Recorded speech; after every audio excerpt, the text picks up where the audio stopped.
ಇದೊಂದು ಏನು toll gate 4 ಕಂಬ ಮತ್ತು 2,000 ರೂಪಾಯಿ ಒಂದು 20 ಸೀಟ್ ಹಾಕಿ ಒಂದು ಮಾಡಿದಂತ ಒಂದು ಸೆಡ್ ಏನು KGF ಫಿಲ್ಮ್ ನೋಡಿದ್ರೆ ಗೊತ್ತಾಗ್ತದೆ ಇಂಥ ಸೆಡ್ ಇದೆ. ಈ ಸೆಡ್ ಹಿಡ್ಕೊಂಡು ಇವರಲ್ಲಿ ವಸೂಲು ಮಾಡ್ತಾ ಇದ್ದಾರೆ. ಇದನ್ನು ನಮ್ಗೆ ಇದನ್ನು ತೆಗೆದು ಬಿಸಾಡ್ಲಿಕ್ಕೆ ಜಾಸ್ತಿ ಸಮಯ ಬೇಕಾಗಿಲ್ಲ. ನಾವು ಕಾನೂನನ್ನು ಮೀರಿದಂತ ಯಾರಾದ್ರೂ ಸಾರ್ವಜನಿಕರಿದ್ರೆ ಅವನನ್ನು ಮೈ ಮುಟ್ಟುವಂತ ರೈಟ್ಸ್ ಕೊಟ್ಟದ್ದು ಅಂಬೇಡ್ಕರ್ ಕೊಟ್ಟದ್ದು ಪೊಲೀಸರಿಗೆ ಮಾತ್ರ, ಆ ಗೂಂಡಾಗಳಿಗೆ ಕೊಡ್ಲಿಲ್ಲ.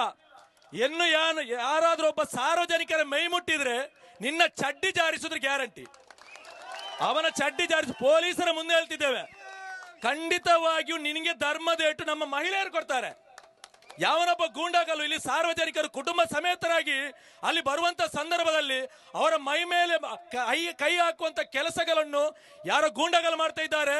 ನೀವು ಅರ್ಥ ಮಾಡಿಕೊಳ್ಬೇಕು, ಇಲ್ಲಿ social democratic party of India ಎನ್ನುವಂತ ಒಂದು ಪಕ್ಷ ಇಲ್ಲಿ ಬ್ರಹ್ಮರ ಕೊಟ್ಲು ಮತ್ತು ಬೀಸ್ ರೋಡ್ ಅಲ್ಲಿ ಇದೆ ಎನ್ನುವಂತ ನೀವು ಅರ್ಥ ಮಾಡಿಕೊಳ್ಳಿ. ನೀವು ಅದನ್ನು ಅರ್ಥ ಮಾಡಿಕೊಂಡು ಮುಂದಿನ ದಿನಗಳಲ್ಲಿ ಮತ್ತೊಮ್ಮೆ ಎಚ್ಚರಿಕೆ ನೀಡುತ್ತಿದ್ದೇವೆ. ಮೈ ಮೇಲೆ ಕೈ ಹಾಕುವಂತ ಕೆಲಸವನ್ನು ಮಾಡಿದ್ರೆ ನಿಮ್ಮ ಮೇಲೆ ಪ್ರತಿರೋಧ ಮಾಡುವಂತ ಅವಕಾಶ ಬಾಬಾ ಸಾಹೇಬ್ ಅಂಬೇಡ್ಕರ್ ಕೊಟ್ಟಿದ್ದಾರೆ. ಅದು ಮಾಡಿಯೇ ತೀರ್ತೇವೆ ನಾವು, ಅದು ಖಂಡಿತವಾಗಿ ಮಾಡಿಯೇ ತೀರ್ತೇವೆ. ಒಂದು ಅವೈಜ್ಞಾನಿಕವಾದಂತ ಒಂದು ಸೆಡ್ ಅನ್ನು ಕಟ್ಟಿ ನಮ್ಮ ಇಲ್ಲಿರುವಂತಹ ಕಾಂಗ್ರೆಸ್, ಬಿಜೆಪಿ, JDS ಇನ್ನಿತರ ಪಕ್ಷದವರಿಗೆ ಕಮಿಷನ್ ಕೊಟ್ಟು ಅವರಿಲ್ಲಿ ಟೋಲ್ ಗೇಟ್ ನಡೆಸ್ತಿದ್ದಾರೆ.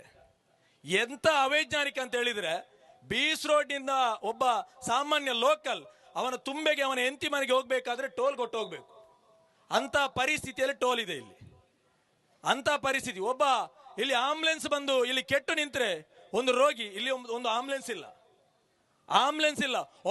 ಒಬ್ಬ ಮಹಿಳೆಯರು ಕುಟುಂಬ ಸಮೇತರಿಗೆ ಎಲ್ಲಿಗೆ ಇಲ್ಲಿ ಧರ್ಮಸ್ಥಳಕ್ಕೆ ಬರ್ತಾರೆ, ಬೀಚ್ಗೆ ಬರ್ತಾರೆ, ಜೋರಾಗಿ ಮೂತ್ರ ಅಥವಾ ಮಲ ವಿಸರ್ಜನೆ ಮಾಡಲಿಕ್ಕೆ ಬಂತು, ಇಲ್ಲಿ ಮಲ ವಿಸರ್ಜನೆ ಮಾಡಲಿಕ್ಕೆ ಅವಕಾಶ ಇಲ್ಲ, ಎಲ್ಲಾದರೂ ರಸ್ತೆ ಬದಿಯಲ್ಲಿ ಮಲ ವಿಸರ್ಜನೆ ಮಾಡಬೇಕು.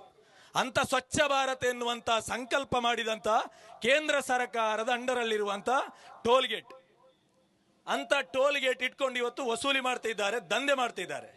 ಬಂಧುಗಳೇ, ಇವತ್ತು ನಮ್ಮ ಬೇಡಿಕೆ ಇದೆ, ಬಹಳಷ್ಟು ಬೇಡಿಕೆಗಳನ್ನು ಇಟ್ಟು ಈ ಹೋರಾಟ ನಾವು ಮಾಡ್ತಾ ಇದ್ದೇವೆ. ಈ ಬೇಡಿಕೆ ಹೋರಾಟ